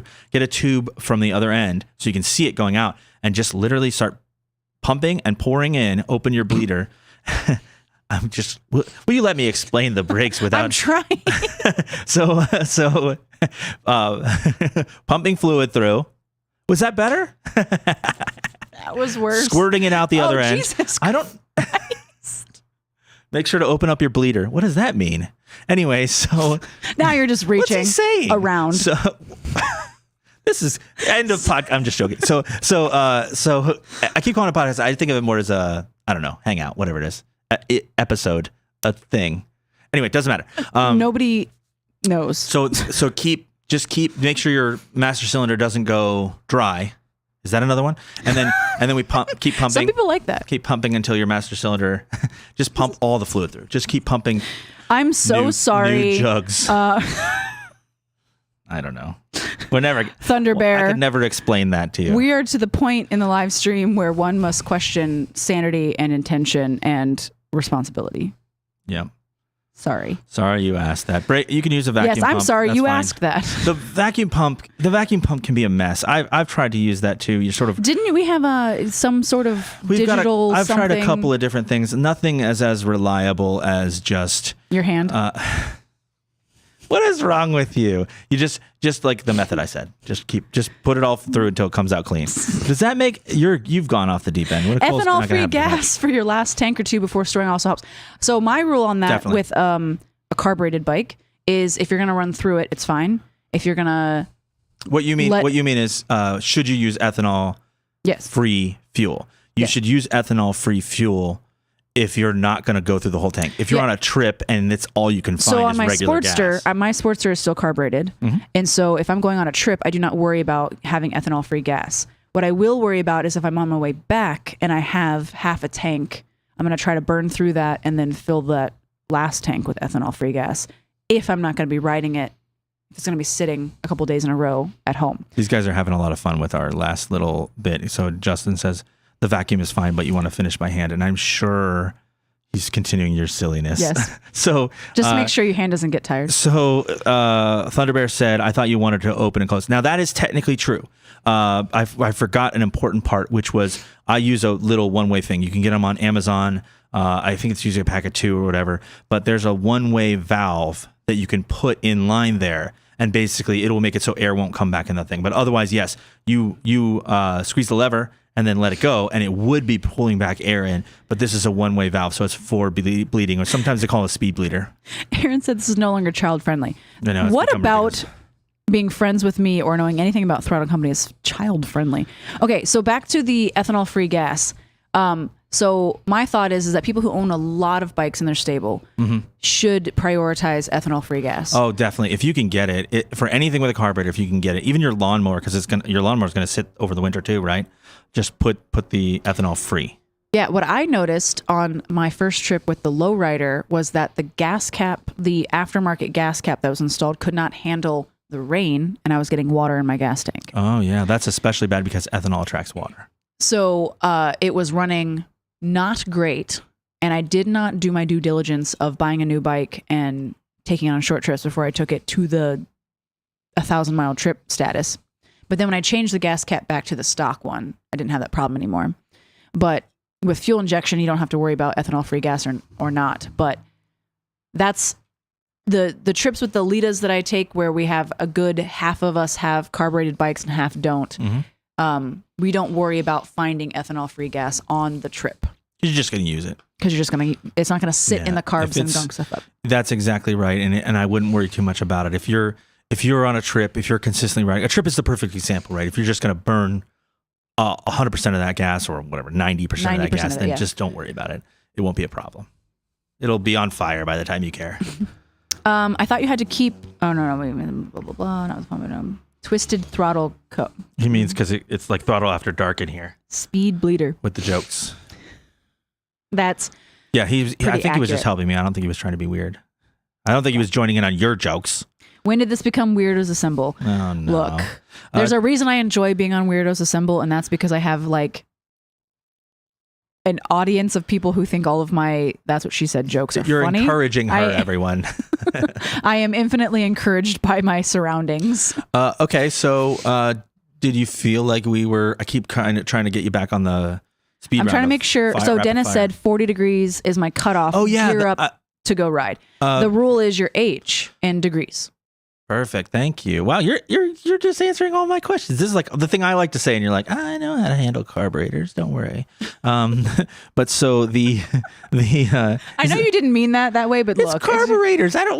What's sexual about a carburetor? Everything, baby. Everything. Big wide mouth and a tube. Open it up and blow it. Slide. I don't know. So anyway, so what you do is this is my favorite rule for temperature, riding in the temperature, and this only works for Fahrenheit, which I'm not a big. You always have to use Fahrenheit thing, but definitely Fahrenheit or standard imperial measurement system. But Fahrenheit makes sense because 0 is really fucking cold, 100 is really fucking hot, and we can all appreciate yes, that and that scale. actually is a really good segue to bring it back to something that Ray said, is that I have wind chill charts in my panniers, heat wind included. He does have that. I remember that. And I think it's very interesting. He does have that. That most people don't realize that over a certain degree, the faster you go, it has a heat wind as well. So there will be an increased amount of heat. And that's one of those things that I would just literally dump a bottle of water on myself if it's, I don't know, above a 90 degrees, then you have evaporative cooling. Yeah. Because if you don't, and you're, I don't know the exact degree, but it's like 95 or 97 or something. Yeah. If you're going freeway speeds, You love the science. It will make you more hot. It's the opposite of the wind chill. It's a heat wind. It's a weird one. And it's crazy. You should definitely check this because most charts I use. It's a lot to consider. There is a lot. That's why you use a chart. Remember when motorcycling was simple, y'all? You just had to get on the bike and go, no helmet, hair in the wind? No, I don't remember that either. So what I was going to say specifically is, yes, so use that as a rule. Let me just... Look at Thunderbear learning stuff. Let me just lay it out all the way. So if I'm 40 years old, then 40 or above is basically my limit. So you're just saying if it's 40 degrees or more out. Now, of course, this breaks down in the extremes. If you're a badass, then you can add some points plus or minus, right? If I'm a badass, then it's okay. Maybe it's 30 degrees. Because honestly, the temperature is not the thing. We talked about this on Weirdos Assemble about people who, if there's even a 10% chance of rain, which don't get me started on the chance of rain and what that actually means. Oh my god! That if you ride with myself or Rainey or Cheryl, his name is Rainey, it will rain on you. What were you expecting? Okay, so but I was gonna say it breaks down in the extremes. Is if you're 15 years old and you're just got your temps or whatever, okay, then you can ride. That's not a risk you should be taking. It's too cold. Yeah. But and if you're 90 and you're like still spry and out there riding, well, honestly, should you at 90 be riding when it's 90 degrees outside? We just talked about heat wind. So the scale sort of falls apart. So it's better in the middle ranges. If basically what it's saying is if you're 20 years old and you're invincible, ride as cold as you want. And if you're 60 years old, then you wait for the nice days and you don't try to. And if you're in your mid 30s, there you go. That's the level. You're right in the middle. Suck it up and get where you're going. I think if it's dry and it's cold, and it also depends on the distance. I have heated grips on my Interceptor, and that makes a huge difference as well. If you had, now I can't think of what they were called, but the hand guards and the heated grips, that's a good combination. You could have winter gloves. Depends on your gear, obviously, but the rule of thumb. Snowmobile gloves in the winter, and they have this really cool little like squeegee. Yeah, because you're gonna get like snow spray or whatever. Okay, so did you have more things, or do you feel like you've done a good job chugging through? No such thing as bad weather, just bad gear. I can mostly agree with that. I do feel like Antarctica or something. Yeah, I do feel like if you, and this is the same thing about like what can your bike do, or what is the capacity or capability of your bike. I have gone camping multiple times on both the lowrider and my Sportster, bikes that most people probably say are not camping bikes, ridden gravel. Crazy people. On both of those. Even though my Himalayan would be the more traditional camping bike, I've camped more at more distance on my road bikes. Sportster. My Sportster, yeah, for sure. It just depends on your ability. Plus, I wouldn't take like a Ninja on a camping trip with gravel in the rain. It's true. It's not a great bike for that, but people have done it, I'm sure. Well, I have opinions, and it's just not a great bike. So, whoops. But I do think that gear is one of those things that you really need to invest, not expensively, but intelligently. Think it out. You especially are plan out your gear, buy the right stuff, research for a long time before making a decision, kind of thing. When it comes to gear, things that I put, the only thing I don't think that I've ever really pinned down is riding pants. And I feel like my excuse for that, or my reasoning for that, is it's not going to keep me from breaking my leg. Not having riding pants will keep my skin from being not safe or whatever. But good boots, good gloves, good jacket, good helmet, functioning bike. Yeah. And then you're good to go. That's a good one. But I did You're going to get real cold when your bike breaks down. I did learn a lot of lessons about proper footwear, which I thought I had covered early on, is don't try to look cute. Well, you're doing it anyway, effortlessly. Yeah, so you're saying pick the boots that are more protective. Yes. Oh, Yeah. that was the other thing I was going to say is salt. Yeah. Salt that's been pulverized to a... That's the thing that winter Wet. riding... If it gets wet, salt up on the underneath. Yeah. Is that riding in the winter is totally fine until there's salt on the ground. And then you really have to just pay attention to when it rains or rinse your bike off. And the heat... So it's kind of cake. It's gonna like heat it and cake it on and cook it to the exhaust and stuff. That's not great. If you have to do it, or if you find yourself getting caught out and they salt the roads. Was Thunderbear who said he was in Massachusetts? Yeah. Okay, so that makes sense. Is it Massachusetts? No, that area. Whatever. That area. So the northeast corridor is gonna. I was gonna finish off by saying rinse it off. Just go to the car wash or your own home thing and just really make sure to get the bottom water. Rinse it all off. Yes. Don't let it sit on there. That's what'll cause rust. So one of our customers came in the other day, and that man rides cold. Red GT came in for a windshield. Oh, yeah. Okay, so the thing that he was saying is he was concerned that his engine couldn't. He's a very new rider. Was concerned that his engine couldn't get wet, and we said no. It's not about getting wet in the winter. He was worried that like if he splashed on a puddle, it's like you could ride in the rain all day long. Oh, your bike, yes, for the most part. But he was concerned about his engine getting wet. We were like, no, that's fine. Just if you get wet and salt, yeah, that you need to actually get it more wet. Yeah, okay. Rinse it off. Rinse it off. Yep, definitely. Buell adventure suits were cheap and unused for a while. I grabbed 2 of them. I do try and avoid salty roads. I know there's a lot of, and I am not making the judgment that it's going to sound like I'm making, but I do feel like a lot of older guys wear oversuits and overpants. Yeah, they've sort of become less popular now, but yeah, the Aerostique and things like that, full suits. Our friend Doug, who's young and handsome, he's all year young, round, handsome, and of custom size. Yeah, he's a smaller guy. So if you steal, for example, there's literally no Didn't story. someone steal his thing? Yes. Someone stole his custom suit. And you're going to get 5'5" height man suit. Yeah, so we got to give this to. But he was a year round sport bike guy, and he got a different bike. He got a KTM, or no, it's not KTM. It's now I've forgotten what it's called, but it's the 650 Kawasaki KLR. KLR, yeah. And he got that, but because he is kind of an adventure guy. I was very at heart. surprised by that. Really? The whole time I've known him, he's a sport bike guy. Yeah, but I think he's a venture guy at heart. I can see that. But he was sport bikes at first. He's like a technology guy, you know. But anyway, he was year round, and he had a whole suit. He is my good example when people say that motorcycling is very dangerous, and only reckless people, particularly with sport bikes. I'm like, no, it's because the guys like Doug, who are commuting to work on their technologically advanced sport bike, you just don't notice them. Mm-hmm. They're not going 110 miles an hour on the freeway, and they're taking their oversuit off to reveal their tie and jacket nice type of thing. And so the sheer numbers of who is responsible and who is not, you just don't see the people who aren't being an asshat. Yeah, you talked about this. Did we talk about this on our little thing here, on our little show here? Oh, the light turned off in there. We still have good lighting. Do you think I can wave enough and get it? No, not even close. Anyway, that's the funny thing is people keep talking about. It was on a Weirdos Assemble, and they were talking about, oh, what do you do when people ask you when you're a new rider and they say like, well, isn't it dangerous? Or people in your life are like, I don't want you riding a motorcycle because it's dangerous.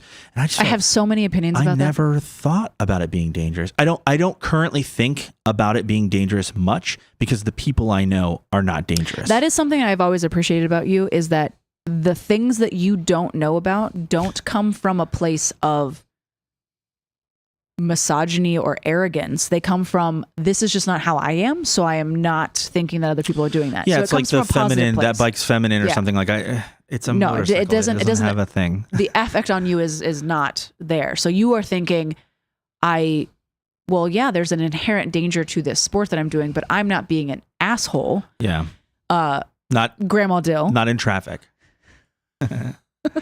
Which is not an insult because you named yourself that. You call me Grandma Dill. That's my nickname, is because I drive slow. I would much rather get there than chance not getting there. But I think, I'm a little different on a motorcycle. I do drive a little more aggressive. But that's the difference between you and I in that sense, and the way that I inform other people is that, do I want to go fast? Yes. Do I know that I need to temper that risk taking for the safety of myself and others? Yes, as well. But we're not wheelie people. No, that I can appreciate the concept and the skill to get there. Am I impressed by it? Absolutely not. Yeah, I hear you.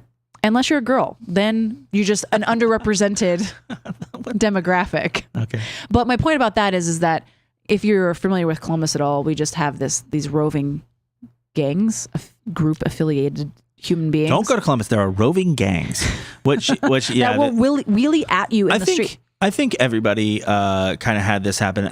The big cities really saw it first, but right at the beginning of COVID, and then definitely increased because of COVID, because everyone was just at home. People just dirt bikes on the street, and it was, for a while, it's not nearly as bad as it was, but for a while it was insane in Columbus. I think it's a combination. It was an epidemic. I think it's a combination of the abject lawlessness that we had while things were being paid attention to that didn't need to have paid attention to. I'm not sure when what it that comes even to means. law enforcement. Oh, and okay. then the fact that we are a relatively big city, so adjacent to the country. Yeah, so you dirt bikes are more dirt bike integrated. and four-wheelers 2 minutes from downtown. Quads with street tires is exactly right. It was Mad Max, and we're kind of at one of the like meeting places of our area. Dennis brought a good point. More fun to ride a slow bike fast than a fast bike slow. I wouldn't say necessarily a slow bike fast, but a small. Do you not like that saying? A slow bike fast? Yeah, that's it's true about cars too, but it's more fun. This is the saying, and maybe we'll get your opinion on it. We'll get a raw opinion. It's more fun to ride a slow bike fast than a fast bike slow. And let me define it. So it's specifically like the people who do Groms, they're having more fun is the proposition of this specific thing than going at a glacial pace. Than someone who is driving a, let's say, 1,000cc sport bike, but they have to drive on the city streets, so they're only going 35 or 40 miles an hour. My 1,000+ cc motorcycles are for my BDE.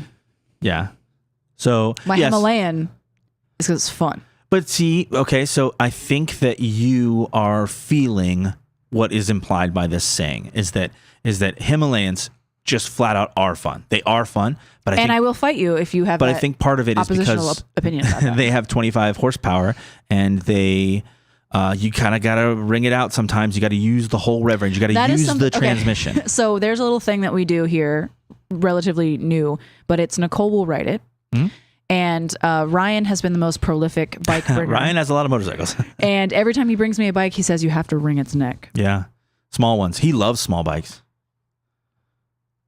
Yes? Is there something you want to say about that? We're going to have to find a new phrase for that. But I said, do you want me to do what? He's like, I just want you to just womp on it. Yeah, womp on it. I forgot he said when I did that, give womp on it. We got back to the shop and he goes, did you know that you almost did a wheelie? And I said, I was hoping you hadn't seen. It's light. It is a light bike, and that throttle was reactive. Yeah. Gina did that too, right? Same bike? Yeah. I don't know. When I rode her street triple, I was like, look, this bike, third gear, we're okay, so this is a perfect example. So Ryan, I can't remember what his other one is, but he's got a Careful. Thank you, Ray. He's got a Supermoto. So it's a small bike, single cylinder. Super tall though. The seat is above. Is it a DRZ or did he change the DRZ? He has so many bikes; it's hard to keep track. It's not that I don't know the bike; it's that he is constantly. Yes, it's whether or not I rode. I think it's a DRZ. I think it's a DRZ Supermoto from before or after his recent trade-in. It's a 400. So would you? This will definitively answer that unless you have a sidestep. I've ridden like 5 of Ryan's bikes. But so Gina's street triple. Yeah. And I'm talking about the roads you would have ridden around here, or Ryan's Supermoto. Which is more fun? I cannot definitively answer that question, and here's why. I knew you were going to sidestep it. I can do this. The Supermoto in the curves of the test ride route, A+. But that's very practical. Oh, go ahead. Very practical. No, the test ride route is not practical. But it's sort of meant to mimic Did we open it up on the back stretch? Real world conditions. Yes. Did I get, and Gina, if you're still in the chat, this is for you. Oh, no. Did I get adequate time with the street triple? No. Would I like more time with it? Yes. She's looking directly into your eyes. You know Gina. I don't make eye contact, so please tell me I can a see camera, inside your really. eyeballs. What's happening right Can now? I get more time with that sweet, sweet street triple? I gotta go. I don't need to be here. So No, I had about 5 minutes with it. okay, Before I so had tell to me come what back. you mean by that. So the street triple is 1,050. I could be wrong about that, but I think it's around 1,000 cc's. Let's just say I very was like, fast. I'm not trying to get pulled over on Mound Street today, but third gear was above the speed limit. Yeah.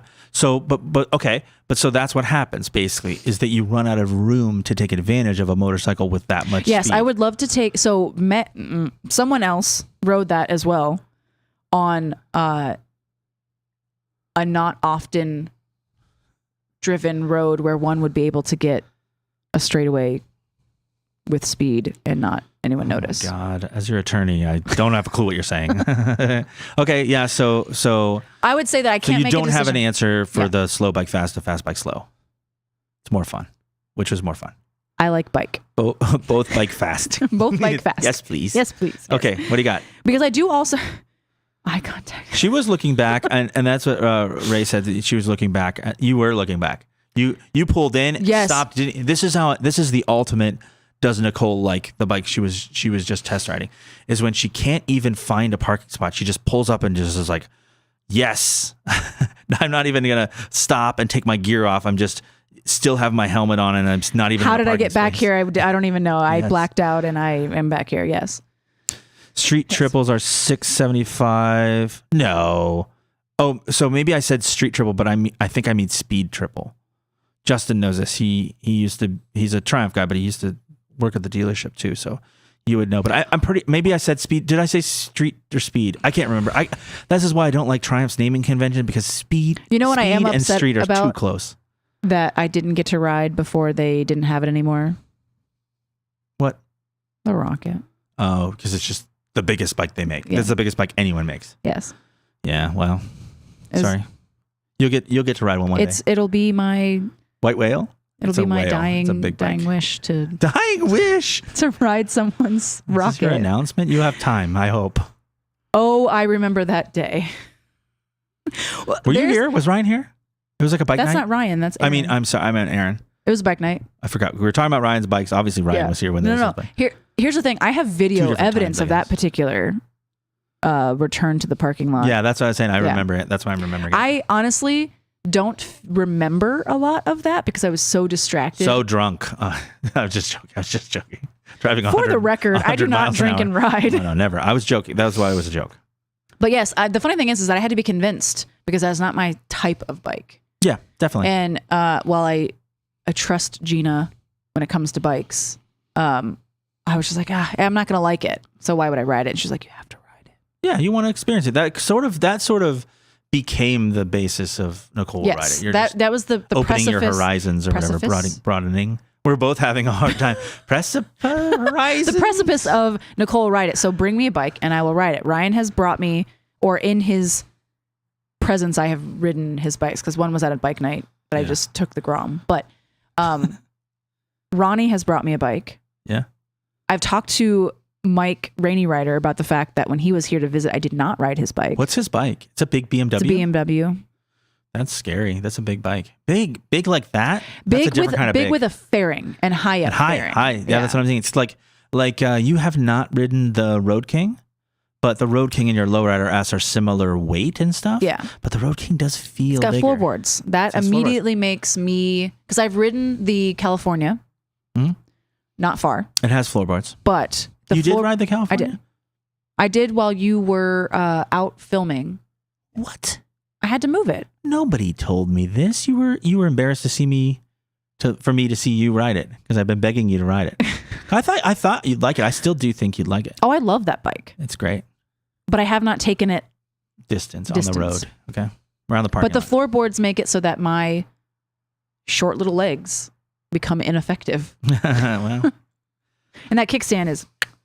Shade Tree has a Rocket 3. interesting. Are you are planning on going to do Are you about to say something out loud that you will regret later? going to Florida? What? Forgotten Angels? Yeah. What am I going to I don't know if that's going to be on my Aaron. I thought. Well, that was the plan. Those guys, as soon as you got on their show, I have never been begged to come to something they more. were like, you gotta go. You're going, right? Like, we'll talk about it when you get there. They're just like, okay, I'll see you at 5 p.m. at the. Well, yeah, because I only know I only know Aaron and Sid and Rainey in person. The other 7 guys, I don't know. Then those people mostly know each other from that. Yes. The fact that I fit in with them is not unusual, but it's not due to in-person interaction. It's so anyway, if you ever find your way in Shade Tree's presence and a Rocket 3 presence, you have an option. Did you want to? I knew the light was going to happen. I'm going to walk over there and do it. I don't think you do it. Anyway, think about if you. Oh, it worked in the big room. If you want. Okay. Okay, so we're gonna wrap it up, I guess. You should say in the comments whether you have been to Forgotten Angels or you would say hi to me if I were there, and then I can get to know people ahead of time and not feel like an absolute weirdo meeting people I've strangers or whatever. I know, but if I know them, strangers. These aren't strangers. If I meet them beforehand, then I'm meeting someone I know online, which is a thing I can do. Meeting all of these people completely virgin interaction. That is not how I wanted that to sound. It happened. That would be helpful. If you introduce yourself before I have to meet you in person, I could do it.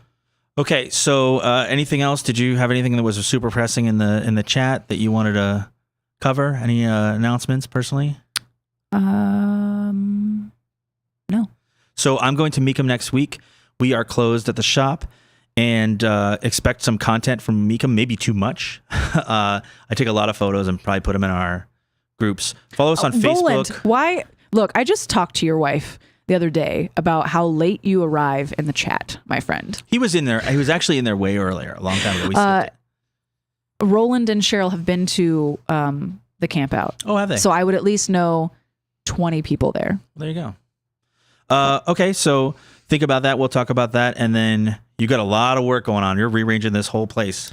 Yes. So we're closed next week, but I'm not working. Surprise, surprise. Yeah, you're doing a lot of work. And then, and I'm doing a lot of work. We already talked about that last time. Meekum is a lot of work. And then first bike night is in April, but of course we'll talk a million times between now and then. I'm not going to, this is not an official announcement, but there will be a Kickstands and coffee before the first bike night. Oh, okay. In theory. That's true. I hope so. There will actually be a ride. This is for sure. First day. Springtide ride will not be on the actual first day of spring because that's a Monday. Mm-hmm. It'll be on Sunday. So if you don't follow our social media, the business version of me has just arrived in the chat. Oh, great. If you don't follow us on social media, you really should because we're hilarious. And, well, I'm hilarious and he's informative. Okay.